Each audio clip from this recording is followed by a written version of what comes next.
आइए हम आज अपनी आराधना को शुरू करें। मैं चाहूँगा कि आप लोग परमेश्वर के वचन धर्मशास्त्र बाइबल को खोल लें।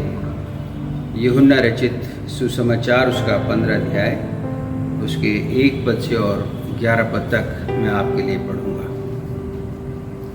यहाँ इस प्रकार से लिखा है, सच्ची दाखलता मैं हूँ और मेरा पिता किसान है। जो डाली मुझ में है और नहीं फलती उसे वह काट डालता है, और जो फलती है उसे वह छांटता है ताकि और फले। तुम तो उस वचन के अनुसार जो मैंने तुमसे कहा है शुद्ध हो। तुम मुझ में बने रहो और मैं तुम में। जैसे डाली यदि दाखलता में बनी ना रहे तो अपने आप से नहीं फल सकती, वैसे ही तुम भी यदि मुझ में बने ना रहो तो नहीं फल सकते। मैं दाखलता हूँ, तुम डालियाँ हो। जो मुझ में बना रहता है और मैं उसमें, वह बहुत फल फलता है, क्योंकि मुझसे अलग होकर तुम कुछ भी नहीं कर सकते। यदि कोई मुझ में बना ना रहे तो वह डाली के समान फेंक दिया जाता है और सूख जाता है, और लोग उसे बटोर कर आग में झोंक देते हैं और वे जल जाते हैं। यदि तुम मुझ में बने रहो और मेरा वचन तुम में बना रहे तो जो चाहो मांगो वह तुम्हारे लिए हो जाएगा। मेरे पिता की महिमा इसी से होती है कि तुम बहुत सा फल लाओ, तभी तुम मेरे चेले ठहरोगे। जैसा पिता ने मुझसे प्रेम रखा वैसा ही मैंने तुमसे प्रेम रखा। मेरे प्रेम में बने रहो। यदि तुम मेरी आज्ञाओं को मानोगे तो मेरे प्रेम में बने रहोगे, जैसा कि मैंने अपने पिता की आज्ञाओं को माना है और उसके प्रेम में बना रहता हूँ। मैंने ये बातें तुमसे इसलिए कही कि मेरा आनंद तुम में बना रहे और तुम्हारा आनंद पूरा हो जाए। परमेश्वर इस वचन के पढ़े और सुने जाने पर आशीष देवे। आइए हम प्रार्थना करें। हमारे जीवित और महान परमेश्वर, अनुग्रहकारी दयालु पिता, रहम और तरह से भरे हुए परमेश्वर, धन्यवाद देते हैं पिता, आपने ये सुंदर अवसर दिया कि हम आपकी स्तुति और आराधना कर सकते हैं। पिछले पूरे सप्ताह आपने हमें संभाला, सुरक्षित रखा प्रभु, और जीवित परमेश्वर अपने प्रेम को हम सबके जीवनों में प्रकट किया।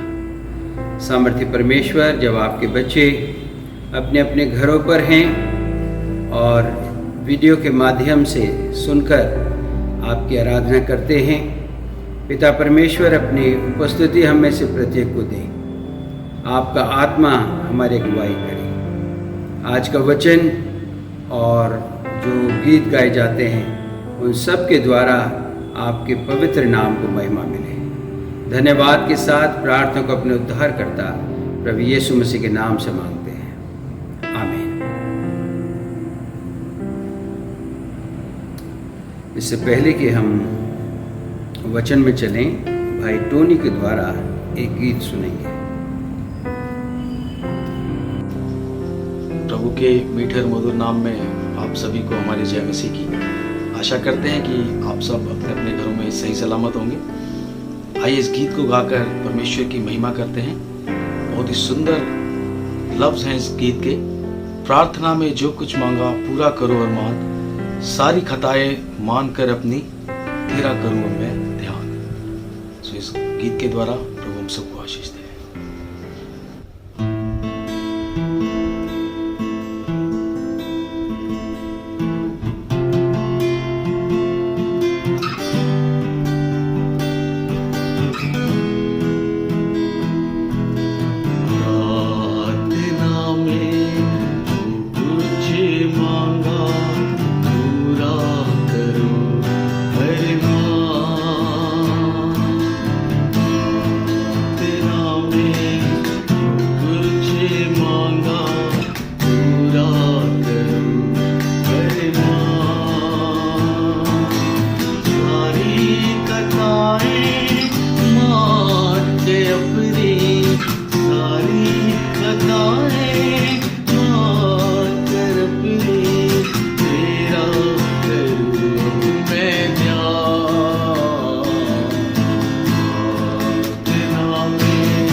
परमेश्वर के प्रिय पवित्र लोगों, आप सबको हमारा अभिवादन। परमेश्वर का धन्यवाद हो कि उसने हम सबको संभाला और ये अवसर दिया कि हम परमेश्वर के भवन में आकर उसकी स्तुति और आराधना कर सकें। आज मैं आपसे यूहन्ना उसका 15 अध्याय और उसके 1 पद से और 11 पद पर बात करूंगा, जैसा भी परमेश्वर का वचन हमने पढ़ा। इस वचन में हम देखेंगे कि जो संदर्भ है वो पुराने संदर्भ में हम पहले इस वचन को समझेंगे और फिर हम जो आज का संदर्भ है, अभी की परिस्थितियों में जो संदर्भ है, उसमें हम इसको समझने की कोशिश करेंगे। यदि आप यशाया नबी की पुस्तक उसका 5 अध्याय 1 पद से लेकर 7 पद तक पढ़ें तो आप समझेंगे कि परमेश्वर एक दाख की बारी लगाने के लिए एक भूमि को तैयार करने की बात करते हैं। और फिर हम देखते हैं कि उसमें वो उत्तम जाति की एक दाखलता लगाने की बात करते हैं। और फिर तीसरी बात हम देखते हैं कि उस भूमि के में एक वो बीच में एक गुम्मट बनाते हैं और दाख के लिए एक कुंड भी खोदते हैं। प्रिय अजीजों, हम यहाँ देखते हैं कि यशाया उसका 1 और 2 पद में कि बड़ी उम्मीद के साथ एक अच्छी दाख की बारी लगाई गई है। इस उम्मीद के साथ कि इस दाख की बारी से अच्छी दाख निकलेगी और उस दाख से अच्छी किस्म की दाखरस मिलेगा।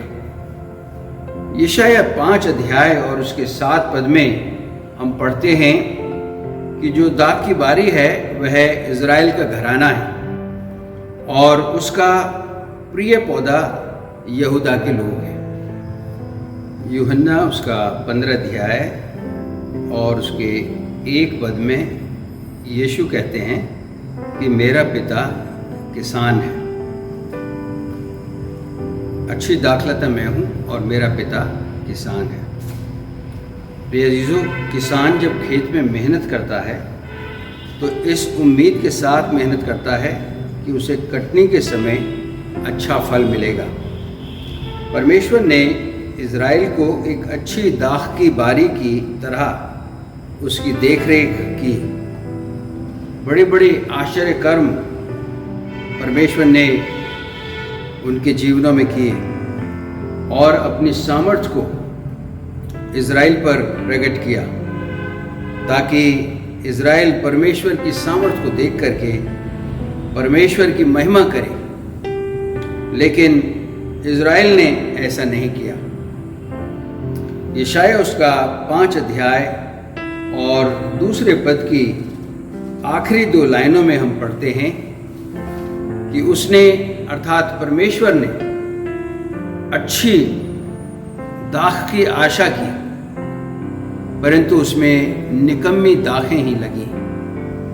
प्रिय अजीजों, यशाया 5 अध्याय के 3 और 4 पदों में हम पढ़ते हैं कि परमेश्वर दुखित होकर ये पूछते हैं कि मेरी देखभाल में ऐसी क्या कमी रह गई कि उसमें निकम्मी दाखें लगी। परमेश्वर का इस तरह से सोचना इज़राइल के लिए काफ़ी चिंता का विषय था, क्योंकि परमेश्वर यशाया के 5 अध्याय और उसके 5 और 6 पद में बड़े सख्त लहजे में यूँ लिखते हैं, अब मैं तुमको बताता हूँ कि अपनी दाख की बारी से मैं क्या करूँगा। मैं उसके कांटे वाले बाड़े को उखाड़ दूंगा कि वह चट की जाए और उसकी दीवार को ढा दूंगा कि वह रौंदी जाए। मैं उसे उजाड़ दूंगा, वह ना तो फिर छांटी और ना खोदी जाएगी, और उसमें भांति भांति के कटीले पेड़ उगेंगे। मैं मेघों को भी आज्ञा दूंगा कि उस पर जल ना बरसाएं। प्रिय अजीजों, इज़राइल अपनी योग्यता के अनुसार जो परमेश्वर ने उसे दी थी फल नहीं लाया, तो परमेश्वर के क्रोध का सामना करना पड़ा और अपनी सहायता को भी उसने खो दिया जो परमेश्वर से उसे मिलती थी, और वो बिखर जाता है। हम फिर देखते हैं कि परमेश्वर अपने प्रेम के दायरे को सारी दुनिया पर प्रकट करता है। यूहन्ना 3:16 में हम देखते हैं, जैसा लिखा है कि परमेश्वर ने जगत से ऐसा प्यार किया कि उसने अपना इकलौता पुत्र दे दिया, ताकि जो कोई उसके नाम पर विश्वास करे वह नाश ना हो परंतु अनंत जीवन पाए। हम यहाँ पर देखते हैं कि विश्वास के द्वारा परमेश्वर के पुत्र और पुत्रियां होने का अधिकार परमेश्वर ने दिया।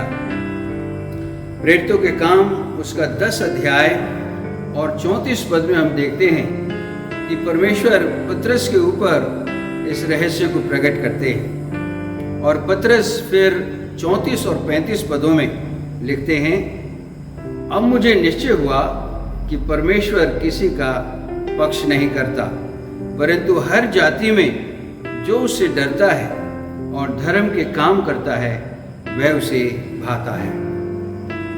रोमियोस का 11 अध्याय और 17 से 22 पदों में पौलुस रोमियो की कलीसिया को लिखते हैं कि जो डालियां परमेश्वर ने इज़राइल की अनाज्ञाकारिता के कारण तोड़ डाली, उन्हीं डालियों के जड़ में परमेश्वर ने हर एक विश्वास करने वाले को जोड़ दिया, अर्थात वही वायदे और आशीषें जो परमेश्वर ने इज़राइल के लिए ठहराई थी, हमारे लिए भी प्रभु यीशु मसीह पर विश्वास के द्वारा ठहराई हैं।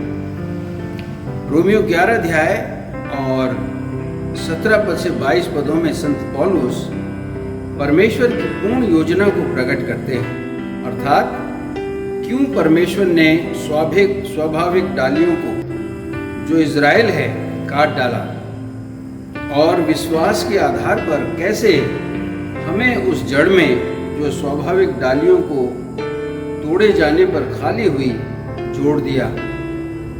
20 पद में पौलुस लिखते हैं, परंतु तू विश्वास से बना रहता है, इसलिए अभिमानी ना हो परंतु परमेश्वर का भय मान। अर्थात जो विश्वास के द्वारा मसीह यीशु में हमें परमेश्वर ने वो आशीषें दी हैं जो इज़राइल को परमेश्वर ने आशीषें दी, उन आशीषों को बनाए रखने के लिए हमारा विश्वास बहुत ही महत्वपूर्ण है, क्योंकि जब परमेश्वर ने स्वाभाविक डालियों को ना छोड़ा तो तुझे भी ना छोड़ेगा। प्रिय अजीजों, यह वचन हमारे विश्वास और आचरण के विषय में गंभीर चेतावनी देता है। यूहन्ना 15 अध्याय उसके पहले 11 पदों में यीशु इज़राइल के इतिहास से पूरी तरह वाकिफ होते हुए हमें 2 बातों की गंभीरता को समझाते हैं। पहली बात जो हम यहाँ देखते हैं वो है प्रभु यीशु मसीह एक सच्ची दाखलता है और हम उसमें बने रहते हैं। यूहन्ना उसके 15 अध्याय 1 पद में यीशु कहते हैं, सच्ची दाखलता मैं हूं और मेरा पिता किसान है। प्रभु यीशु मसीह यहाँ पर परमेश्वर के टाइटल अर्थात मैं हूं को इस्तेमाल करते हुए सच्ची दाखलता होने का दावा करते हैं। इस संबंध में निर्गमन उसका 3 अध्याय और 13 और 14 पद में मूसा के प्रश्न की ओर आपका ध्यान मैं लगाना चाहूँगा, जहाँ पर मूसा परमेश्वर से कहता है कि जब इज़राइली मुझसे तेरा नाम पूछें तो मैं क्या नाम बताऊं। तब परमेश्वर मूसा से कहते हैं कि मैं जो हूँ सो हूँ, अर्थात मूसा से परमेश्वर ने कहा कि तुम मेरा नाम मैं हूँ बताना, और प्रभु यीशु ने इस टाइटल को एक बार नहीं बल्कि बहुत बार दोहराया है। उदाहरण के लिए, जीवन की ज्योति मैं हूँ, जीवन की रोटी मैं हूँ, जीवन जल मैं हूँ, मार्ग सत्य और जीवन मैं ही हूँ। प्रिय जीजू, प्रभु यीशु त्रिएक परमेश्वर में परमेश्वर पुत्र के उद्देश्य को पूरा करते हुए हमें परमेश्वर की महिमा करना सिखाते हैं। जब यीशु हमसे कहते हैं कि सच्ची दाखलता मैं हूँ, तो शक की कोई गुंजाइश नहीं रह जाती है। और यदि हम इस सच्चाई को जान गए हैं तो हमारी हर कोशिश उसमें बनी रहने की होती है। इस संबंध में फिलिपियों उसका 3 अध्याय 7 और 8 पद में पौलुस लिखते हैं, परंतु जो जो बातें मेरे लाभ की थी उन्हीं को मैंने मसीह के कारण हानि समझ लिया है, वरन मैं अपने प्रभु यीशु मसीह की पहचान के उत्तमता के कारण सब बातों को हानि समझता हूँ, जिसके कारण मैंने सब वस्तुओं की हानि उठाई और उन्हें कूड़ा समझता हूँ, जिससे मैं मसीह को प्राप्त करूँ और उसमें पाया जाऊँ। प्रिय अजीजों, संत पौलुस की प्राथमिकता यह है कि मैं मसीह में पाया जाऊं और हर परिस्थिति में उसको प्राप्त करूं। यह एक प्रश्न किया जा सकता है कि मसीह को प्राप्त करके मुझे क्या मिलेगा। मैं इस संबंध में कुछ बातें आपके सम्मुख रखना चाहूँगा। यूहन्ना उसका 15 अध्याय और उसके 2 पद में अगर आप देखें तो यहाँ पर हम देखते हैं कि मसीह के लिए आत्मिक फल लाने के लिए हमें परमेश्वर का वचन अगुवाई करता है। जैसे यहाँ पर लिखा हुआ है कि और जो डाली फलती है वह उसे छांटता है ताकि और फले। तो हम देखते हैं कि परमेश्वर का वचन हमें सहायता करता है कि हम अपने फल जो प्रभु यीशु मसीह के राज्य के लिए हमें लाने, अर्थात आत्मिक फल, उनको लाने के लिए, उनके प्रति काम करने के लिए परमेश्वर का वचन हमें आत्मिक रीति से अगुवाई करता है। दूसरी बात जो हम यहाँ पर देखते हैं, यूहन्ना उसके 15 अध्याय और 5 पद में, यहाँ पर हम देखते हैं लिखा है, मैं दाखलता हूँ तुम डालियाँ हो, जो मुझ में बना रहता है और मैं उसमें, वो बहुत फल फलता है। यहाँ पर हम देखते हैं कि जो आत्मिक गुण हैं उनको गुणात्मक वृद्धि के विषय में बात करता है यहाँ पर परमेश्वर का वचन।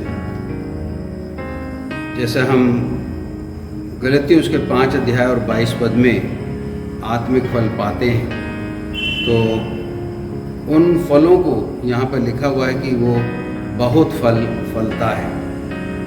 और फिर 15 अध्याय उसके 7 पद में लिखा है, तुम जो चाहो वह तुम्हारे लिए हो जाएगा, यदि तुम मुझ में बने रहो और मेरा वचन तुम में बना रहे, तो जो चाहो मांगो वह तुम्हारे लिए हो जाएगा। अर्थात यदि हम मसीह में बने रहते हैं तो हम जो चाहें वो हमारे लिए परमेश्वर करेगा। और 15 अध्याय उसके 8 पद में फिर हम देखते हैं, यहाँ पर इस प्रकार लिखा है, मेरे पिता की महिमा इसी से होती है कि तुम बहुत सा फल लाओ, तभी तुम मेरे चेले ठहरोगे। तो मसीह में बने रहने के लिए हमें परमेश्वर की महिमा हम कर सकते हैं। जब हम मसीह में बने रहते हैं तो इसके द्वारा परमेश्वर पिता की महिमा होती है। और आगे लिखा है कि तभी तुम मेरे चेले ठहरोगे। जब हम परमेश्वर की महिमा अपने जीवन से करते हैं तो उसके चेले हम ठहरते हैं, ये परमेश्वर का वचन बताता है। फिर 15 अध्याय के 11वें पद में अगर आप देखें तो वहाँ लिखा है, मैंने ये बातें तुमसे इसलिए कही हैं कि मेरा आनंद तुम में बना रहे और तुम्हारा आनंद पूरा हो जाए। परमेश्वर का आनंद हमारे अंदर बना रहे और हमारा आनंद पूरा हो जाए। यदि हम मसीह में बने हुए हैं तो परमेश्वर का आनंद हमारे अंदर बना रहता है, और परमेश्वर का आनंद अगर हमारे अंदर है तो जो हमारा आनंद है वो पूरा हो जाता है। दूसरी बात जो हम यहाँ देखते हैं वो है प्रभु यीशु मसीह जो सच्ची दाखलता है उससे दूरी। 15 अध्याय के 2 पद में आप देखें, जो डाली मुझ में है और नहीं फलती उसे वह काट डालता है। तो अगर हम मसीह में हैं और नहीं फलते हैं तो हमारे जीवन का कोई मकसद नहीं रह जाता है और हम अपने आप से फल नहीं सकते। दूसरी बात हम यहाँ पर 5वें पद में, 15 अध्याय के 5वें पद में हम देखते हैं, क्योंकि तुम मुझसे अलग होकर कुछ भी नहीं कर सकते हो। मसीह से अलग होकर हमारा अपना कोई एग्जिस्टेंस नहीं रह जाता यदि हम मसीह से प्रेम करते हैं और मसीह में नहीं बने रहते हैं। आगे हम देखते हैं 15 अध्याय 6 पद में वह लिखा है, यदि कोई मुझ में बना न रहे तो वह डाली के समान फेंक दिया जाता है और वह सूख जाता है, लोग उसे बटोर कर आग में झोंक देते हैं। तो मसीह में अगर हम ना बने रहें तो हमारा जीवन एक सूखी डाली के समान हो जाता है। फिर यूहन्ना 21 अध्याय 3 पद में हम देखते हैं कि पतरस जो कि प्रोफेशनल मछुआरे थे वो भी प्रभु यीशु मसीह की आज्ञा को भूल करके और फिश मछलियाँ पकड़ने चले जाते हैं। लेकिन प्रभु यीशु मसीह अचानक से जब उनके पास पहुँचते हैं जीवित होने के बाद, तो पतरस जो है वो कुछ भी नहीं कर पाता, एक भी मछली उसके जाल में नहीं आती है। और फिर प्रभु यीशु मसीह से कहते तुम दूसरी तरफ जाल डालो और तब मछली आती है। अर्थात मसीह से अलग होकर के हम कुछ नहीं कर सकते हैं। भजन संहिता 51 उसके 11 पद में किंग डेविड कहते हैं, मुझे अपने सामने से निकाल ना दे और अपने पवित्र आत्मा को मुझसे अलग ना कर। इंसान के जीवन में सबसे चिंताजनक स्थिति तब होती है जब वह परमेश्वर से अलगाव की स्थिति का सामना करता है। विलाप गीत उसके 3 अध्याय और उसके 24 पद में ऐसा लिखा है, मेरे मन ने कहा यहोवा मेरा भाग है, इस कारण मैं उसमें आशा रखूँगा। प्रिय अजीजों, यदि मेरा मन यह मानता है कि परमेश्वर मेरा भाग है तो मैं कैसे उसके बगैर रह सकता हूँ। इंग्लिश में ऐसा लिखा हुआ है, the lord is my portion, says my soul, therefore I will hope in him. प्रिय अजीजों, आइए हम मसीह में बने रहें और उसकी बातें हम में बनी रहें, क्योंकि जब मसीह हमारे अंदर बना रहता है और उसकी बातें और हम उसमें बने रहते हैं तो हमारे जीवन परमेश्वर के राज्य के लिए फलवंतित होते हैं। प्रभु इन वचनों के द्वारा आप सबको आशीष दें। आइए हम भाई टोनी से एक गीत सुनेंगे। हालेलुया। आइए एक और गीत गाकर परमेश्वर की महिमा करें।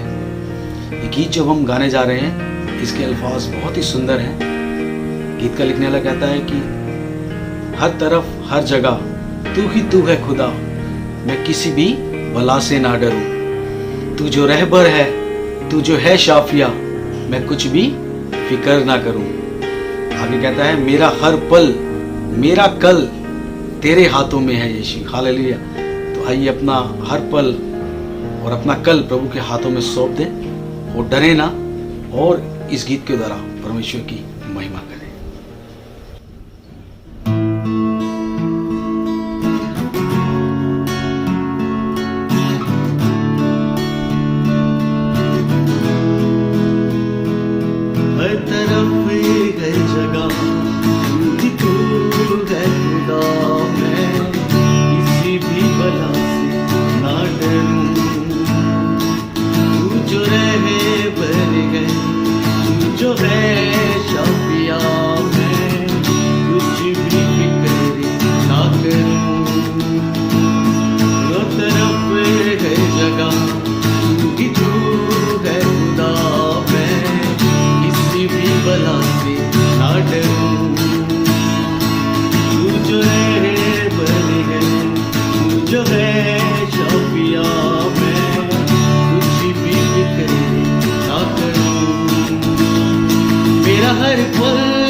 क्या आएगा मैं नहीं जानूं, बस ये ही जानूं कि तू है।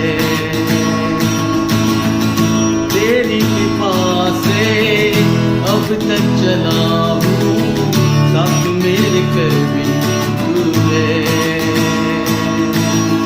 कल क्या आएगा मैं नहीं जानूं, बस ये ही जानूं कि तू है। तेरी कृपा से अब तक चला हूँ, साथ मेरे कभी तू है। चाहे कुछ रहे या ना रहे, तू मेरे साथ है पर सदा। चाहे कुछ रहे या ना रहे, तू मेरे साथ है पर सदा। हर तरफ है जगह क्योंकि तू है खुदा, मैं किसी भी बला से ना डरूं। तू जो है भर गए, तू जो है शाफिया, मैं कुछ भी करे ना करूं।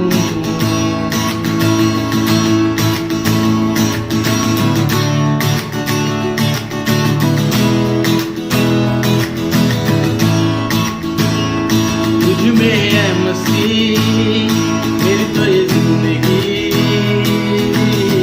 हर क्षण बेहतर हो रही। तेरी ही आरज़ू, तेरी ही बंदगी, जान मेरी हर पल करेगी। तुझ में है मसीह मेरी तो ये जिंदगी, हर क्षण बेहतर हो रही। तेरी ही आरज़ू, तेरी ही बंदगी, जान मेरी हर पल करेगी। तू मुझ में रहे, दिल ये कहे, जी सकूं ना मैं तेरे बिना। तू मुझ में रहे, दिल ये कहे, जी सकूं ना मैं तेरे बिना। हर तरफ हर जगह क्योंकि तू है खुदा, मैं किसी भी बला से ना डरूं, ना डरूं। तू जो है भर गए, तू जो है शाफिया, मैं कुछ भी करे ना करूं। मैं किसी भी बला से ना डरूं, मैं कुछ भी करे ना करूं। मैं किसी भी बला से ना डरूं।